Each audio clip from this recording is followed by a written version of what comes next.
Hello, my name is Ryan Kroeger, and I am currently the Dean of Students at Atwater Elementary, where I've been for 3 years.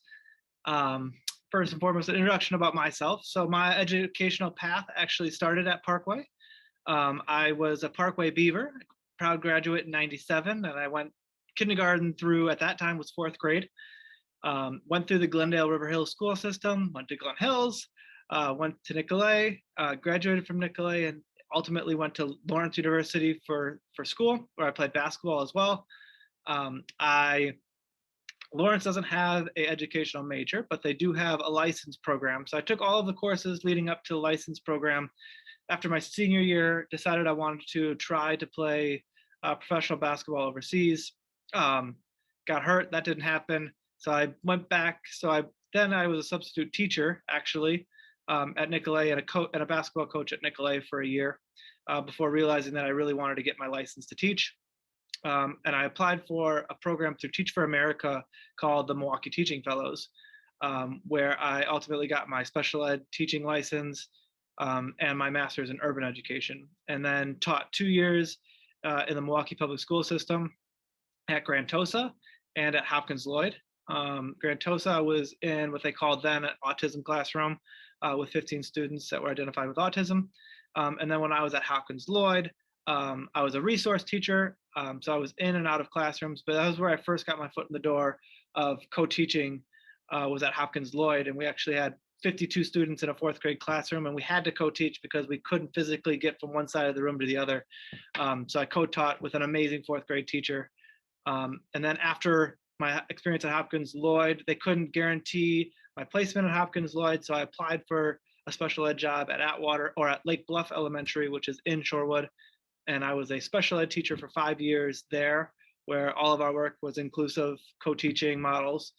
And then middle of my trip in Lake Bluff, I got my master's in educational leadership. And then a year after that, or 2 years after that, the elementary schools in Shorewood decided that they needed to have a dean of students for their culture and community. And so I applied for that and became the dean of students at Atwater, where I've been for the last 3 years. So that's a little bit of introduction about my education. As a colleague, I am those that know me, I am there for those around me. I think that my colleagues trust me. They believe that what is said in my room stays in my room. They know that I am a support system for them. When they come into my room, whether they're struggling with something personally or professionally, there is never any blame, shame, or judgment on my part at all. So I have staff members, both administratively and staff, our teachers and support staff that come into my room quite often to talk about personal life things or things that are happening in their classroom. And they know that my room is a safe place to go and just have conversations. And so that's me as a colleague. My personal life, I am first and foremost a husband and a father. So I have a beautiful wife named Grace who teaches ELA at Glen Hills, actually. And then I have two boys, Cameron, who is a little over 2 years old, and Christian, who I call CJ, is 7.5 months old. So my days are busy, but they're awesome. And so that's a little bit about me and an introduction to myself. The why Parkway is a very easy question for me to answer. It is a dream job of mine. I have made it known from the second I got my educational leadership degree from Cardinal Stritch that I wanted to be at Parkway. And I wanted to be at Parkway as an assistant principal. I don't have the desire, at least right now, and I don't think I will for a while, to become a principal. I really love being a dean of students, and that role is very similar to an assistant principal for a lot of reasons. And so I love Parkway. I loved my experience at Parkway. I still have many lifelong friends that I had from Parkway. I had amazing teachers who shaped me into the person I was, or I am today. And I want to give back to the community that has given me so much. I live in the district. I've lived in 7 total places in Glendale throughout my life. I grew up on Bender, which is right off Bender. And then my mom lived in the apartments on Hampton. We lived in a duplex right by what was Mamma Mia's on Silver Spring. And then my mom moved into a house by Glen Hills. And then my wife and I have actually lived in 3 different places and actually bought our first house here in Glendale, right across from Parkway, the second house to the right, little gray house. was our first house that we ever bought 3 years ago. And then last summer we moved into another house in Glendale that's really close to my mom and by Glen Hills. I love Glendale. I love the community. I love the diversity here. And we chose to grow up to raise our kids and live here for a reason. And I want to continue that at Parkway. I want to be somebody where students know that that Mr. Kroeger is there to care for them, love them, and push them to be better people day in and day out. And then very briefly, a quick story. I realized that I wanted to be in the role of a dean of students or assistant principal when I was actually at my father's funeral. So he was a dean at Glen Hills for a long, long time. And I remember giving the eulogy and standing in this gigantic church and seeing that there was only standing room only and people were all over the place. And I realized at that moment how many lives you can affect in a positive manner, and heard so many really cool stories from his job there and what he did to connect to students. And so I can't think of a better place than Parkway to do that for me. I'm an honest person, a straight shooter. I'm not applying for jobs. I love my job at Atwater. And I believe that it takes a long time to develop the culture and community that I want to see in my schools. And I know that takes time. But when Parkway opened up, I knew that was my dream job, and that was the only job that I would be applying for. So I'm not applying for other jobs for the sake of applying. I'm applying for this job because it honestly is a dream job of mine, a place where I really, really want to be with people that I really respect. So a little bit of background on me on leadership. So my overall philosophy is that students should be loved for, cared for, and have a sense of belonging when they walk into our doors. And that is the way I value our building. I've worked hard over the last 3 years to create that for our students. I know that as a leader, that I'm also there as a support system for staff. Our teachers, teachers in general, are the most important job in today's society. I can't be convinced otherwise. And that job is taxing, it's heavy, and it's tough.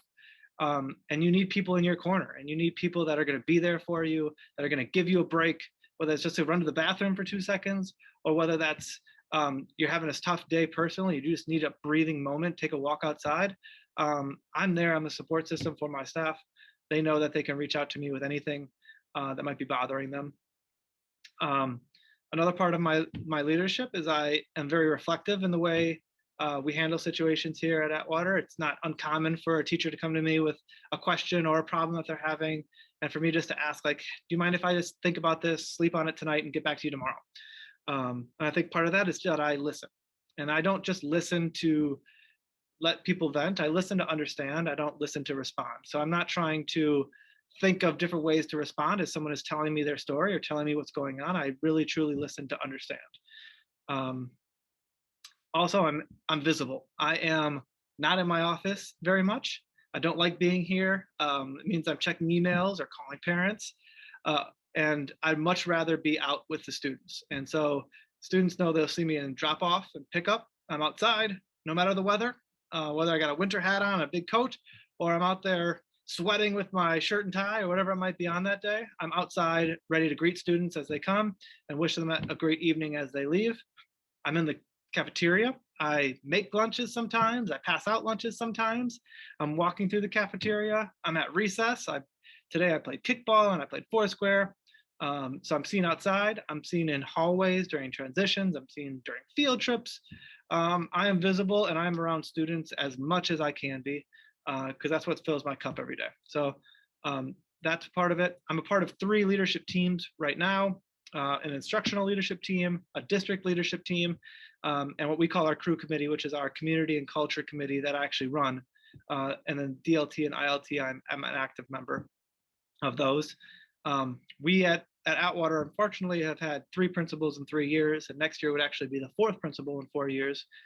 So with that, I've been able to work with many different leaders. I've seen different leadership philosophies, and I've made really good relationships, honestly, with all 3 of my principals that I've worked with, and I call them friends to this day, and I use them as mentors. So, I can work with any principal, and I ran the building plenty of times, as we've had our principals out for district meetings and other things. So I'm used to running a building as well. My background in equity work is what we're really into right now at Atwater, and we're really trying to right now work on our identity, work on our biases, and that's tough work.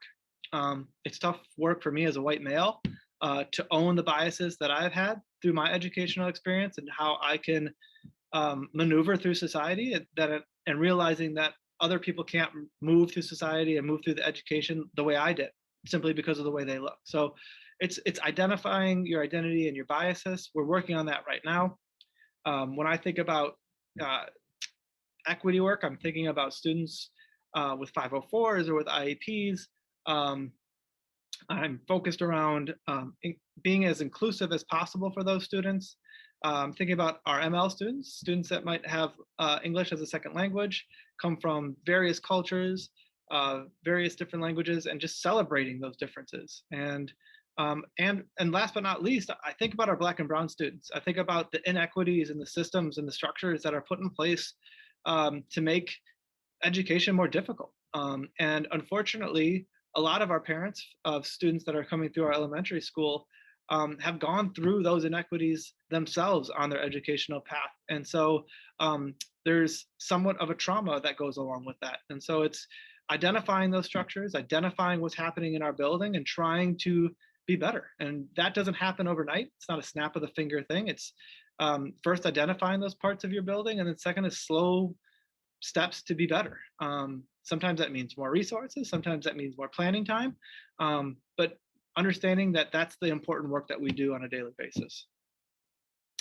My background in academics, so I've had a number. I could probably spend 15 minutes just talking about the different curriculum that I've worked in as a special ed teacher and co-teacher in classrooms. But to me, the curriculum doesn't matter if you can't engage your students and you can't build positive relationships with their students. When I'm in the classrooms, those are the first two things I look for, and that's how I know that learning is going to happen. If they have a positive and trustworthy relationship with the teacher in their room, I know that they're going to be engaged. I know that they're going to be challenged and be okay with those challenges. And then the curriculum comes second, honestly, right? That's the next part of it is what are you teaching them? How are you assessing them? And so right now we are working through the Reader's Workshop, the Lucy Calkins, which I know Parkway is doing as well, which I really love. And I'm an active member in many different classrooms doing. And then the other important work that we're doing at Atwater is through our assessments. And so understanding that district assessments and the forward assessment is just a small sample size of who our students are as whole children and as learners and as scholars. So it's understanding that those small points and that we need to continuously assess, keep track of data on our students so that we know where they are at, right? And students, when I come into a classroom, I often ask, like, how do you know you've accomplished what you're learning today? And we worked really hard at creating direct learning targets that have students, when I walk into a classroom and I can ask a student, like, hey, what are you learning? And B, how do you know when you've learned that? And they're able to tell me. Our learning target today is adding double-digit or two-digit numbers, and I know that when I can complete A, B, or C. And that's how I know really good learning and academics are happening. And last but not least, kind of my baby, is the culture and discipline. And as the Dean of Students, I take pride in the culture and community of our school.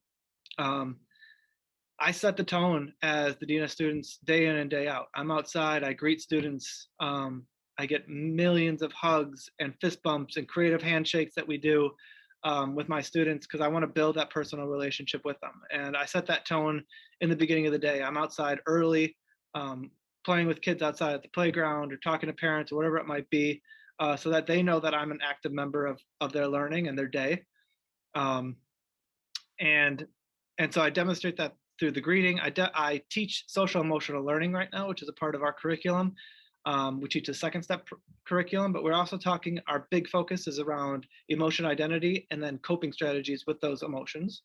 And so we are working towards doing more, to having our students identify those at a better, more accurate number than we are. When it comes to discipline, we are a restorative practice school, and I've done lots of different professional developments on restorative practices, but we also restore when it comes to discipline too. And my philosophy on discipline is if you have brought negative energy to a person or a place or a thing in our building, it is our job as human beings to restore that energy, right? To balance it out and bring that positive energy back.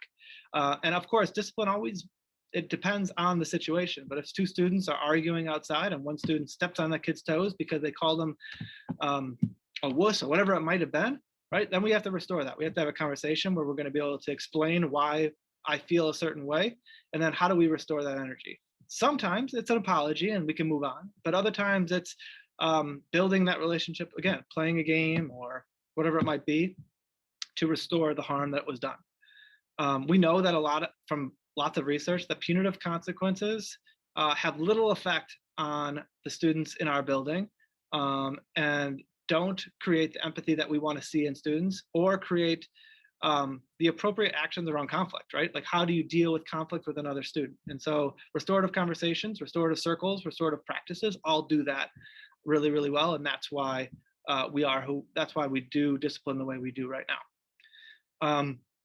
Last but not least, I think that I am the best candidate for the job at Parkway for a lot of different reasons. But one is my passion, my authenticity, and my wanting to be in a school for a long time, to build culture and community with our parents, our families, our community members, our teachers, and most importantly, our students. I advocate strongly for all of our students.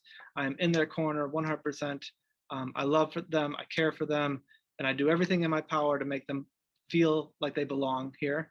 And that's why I think I'd be the best candidate for Parkway. Thank you.